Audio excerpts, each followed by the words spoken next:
नमस्कार दोस्तों, स्वागत है आपका हमारे YouTube चैनल अभव्या वर्ल्ड में। आज की इस वीडियो में हम आपके लिए महाशिवरात्रि की व्रत कथा लेकर आए हैं। एक बार माता पार्वती ने भगवान शिव शंकर से पूछा, ऐसा कौन सा श्रेष्ठ तथा सरल व्रत पूजन है जिससे मृत्यु लोक के प्राणी आपकी कृपा सहज ही प्राप्त कर लेते हैं। उत्तर में शिव जी ने पार्वती जी को शिवरात्रि के व्रत का विधान बताकर यह कथा सुनाई। एक गांव में एक शिकारी रहता था। पशुओं की हत्या करके वह अपने कुटुंब को पालता था। वह एक साहूकार का ऋणी था, लेकिन उसका ऋण समय पर चुका न सका। क्रोधवश साहूकार ने शिकारी को शिव मठ में बंदी बना लिया। संयोग से उस दिन शिवरात्रि थी। शिकारी ध्यान मग्न होकर शिव संबंधी धार्मिक बातें सुनता रहा। चतुर्दशी को उसने शिवरात्रि की कथा भी सुनी। शाम होते ही साहूकार ने उसे अपने पास बुलाया और ऋण चुकाने के विषय में बात की। शिकारी अगले दिन सारा ऋण लौटा देने का वचन देकर बंधन से छूट गया। अपनी दिनचर्या की भांति वह जंगल में शिकार के लिए निकला, लेकिन दिन भर बंदी गृह में रहने के कारण भूख प्यास से व्याकुल था। शिकार करने के लिए वह एक तालाब के किनारे बेल वृक्ष पर पड़ाव डालकर बैठ गया। बेल वृक्ष के नीचे शिवलिंग था, जो बेल पत्रों से ढका हुआ था। शिकारी को उसका पता न चला। पड़ाव बनाते समय उसने जो टहनियाँ तोड़ी वे संयोग से शिवलिंग पर गिरी। इस प्रकार दिन भर भूखे प्यासे शिकारी का व्रत भी हो गया और शिवलिंग पर बेलपत्र भी चढ़ गए। एक पहर रात्रि बीत जाने पर एक गर्भिणी मृगी तालाब पर पानी पीने पहुंची। शिकारी ने धनुष पर तीर चढ़ाकर ज्यों ही प्रत्यंचा खींची, मृगी बोली, मैं गर्भिणी हूँ, शीघ्र ही प्रसव करूँगी। तुम एक साथ दो जीवों की हत्या करोगे, जो ठीक नहीं है। मैं अपने बच्चे को जन्म देकर शीघ्र ही तुम्हारे सामने प्रस्तुत हो जाऊँगी, तब तुम मुझे मार लेना।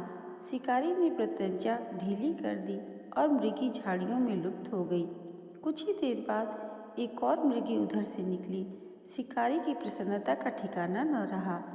समीप आने पर उसने धनुष पर बाण चढ़ाया। तब उसे देख मृगी ने विनम्रतापूर्वक निवेदन किया, हे पारधी, मैं थोड़ी देर पहले ही ऋतु से निवृत्त हुई हूँ, कामातुर विरहिणी हूँ, अपने प्रिय की खोज में भटक रही हूँ। मैं अपने पति से मिलकर शीघ्र ही तुम्हारे पास आ जाऊंगी। शिकारी ने उसे भी जाने दिया। 2 बार शिकार खोकर उसका माथा ठनका। वह चिंता में पड़ गया। रात्रि का आखिरी पहर बीत रहा था। तभी एक अन्य मृगी अपने बच्चों के साथ उधर से निकली। शिकारी के लिए यह स्वर्णिम अवसर था। उसने धनुष पर तीर चढ़ाने में देर न लगाई। वह तीर छोड़ने ही वाला था कि मृगी बोली, हे पारधी, मैं इन बच्चों को पिता के हवाले करके लौट आऊँगी। इस समय तुम मुझे मत मारो। शिकारी हंसा और बोला, सामने आए शिकार को छोड़ दूँ? मैं ऐसा मूर्ख नहीं। इससे पहले मैं 2 बार अपना शिकार खो चुका हूँ। मेरे बच्चे भूख प्यास से तड़प रहे होंगे। उत्तर में मृगी ने फिर कहा, जैसे तुम्हें अपने बच्चों की ममता सता रही है, ठीक वैसे ही मुझे भी। इसलिए सिर्फ बच्चों के नाम पर मैं थोड़ी देर के लिए जीवन दान मांग रही हूँ। हे पारधी, मेरा विश्वास कर। मैं उन्हें इनके पिता के पास छोड़कर तुरंत लौटने की प्रतिज्ञा करती हूँ। मृगी का दीन स्वर सुनकर शिकारी को उस पर दया आ गई। उसने उस मृगी को भी जाने दिया।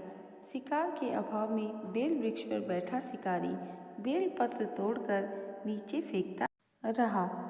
पाँव फटने को हुई तो एक हिंसपुष्ट मृग उसी रास्ते पर आया। शिकारी ने सोच लिया, इसका शिकार जरूर करेगा।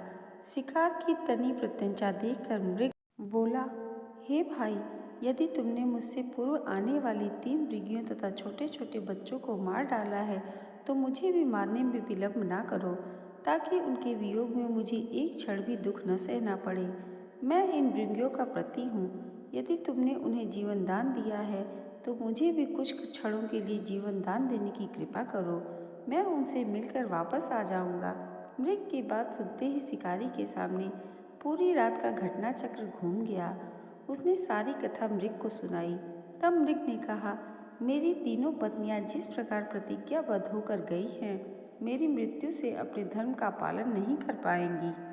अतः मुझे जाने दो, मैं उन सबके साथ तुम्हारे सामने शीघ्र ही उपस्थित होता हूँ। उपवास, रात्रि जागरण तथा शिवलिंग पर बेलपत्र चढ़ाने से शिकारी का हिंसक हृदय निर्मल हो गया था।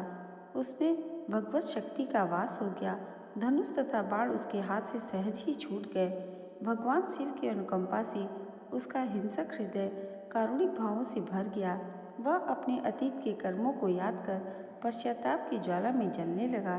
थोड़ी ही देर बाद मृग सपरिवार शिकारी के सामने उपस्थित हो गया ताकि वह उनका शिकार कर सके, किंतु जंगली पशुओं को ऐसी सत्यता, सात्विकता एवं सामूहिक प्रेम भाव देखकर शिकारी को बड़ी ग्लानि हुई। उसके नेत्रों में आंसुओं की झड़ी लग गई। उस मृग परिवार को न मारकर शिकारी ने अपने कठोर हृदय को जीव हिंसा से हटाकर सदा के लिए कोमल एवं दयालु बना लिया। इस घटना को सभी देवी देवता भी देवलोक से देख रहे थे। घटना की परिणति होते ही सभी देवी देवताओं ने पुष्प वर्षा की तथा मृग परिवार और शिकारी को मोक्ष की प्राप्ति हुई। दोस्तों, महाशिवरात्रि की व्रत कथा अगर आपको अच्छी लगी हो तो इसे लाइक और हमारे चैनल को सब्सक्राइब करना मत भूलिएगा। जय भोलेनाथ।